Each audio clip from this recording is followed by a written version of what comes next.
कइले प्यारा उत झूठो के आके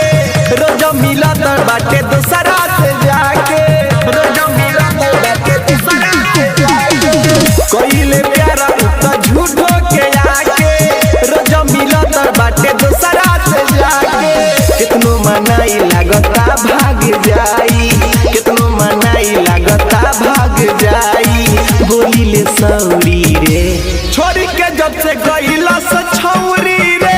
रोवत बानी रोजे रोज दौरी रे छोड़ी के जब से गइला से छौरी रे रोवत बानी रोजे रोज दौरी रे दौरी रे नेहा रिकॉर्डिंग स्टूडियो चकिया।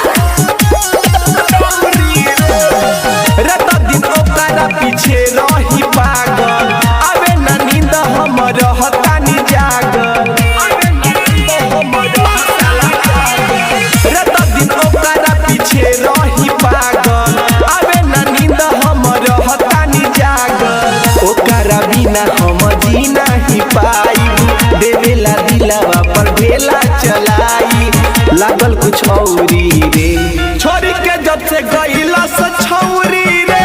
रोवत बानी रोजे रोज दौरी रे छोड़ी के जब से गइला से छौरी रे रोवत बानी रोजे रोज दौरी रे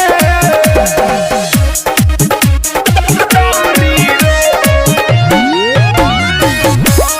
नेहा रिकॉर्डिंग स्टूडियो चकिया। बिट्टू बवाली भइल ओकर दीवाना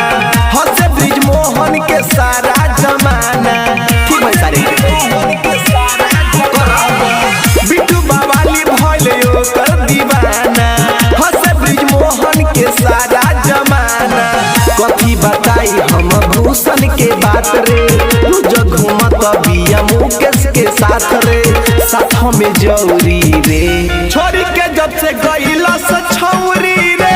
रोवत बानी रोजे रोज दौरी रे छोड़ी के जब से गइला से छौरी रे रोवत बानी रोजे रोज दौरी रे मिक्स बाई नेहा फिल्म्स चकिया।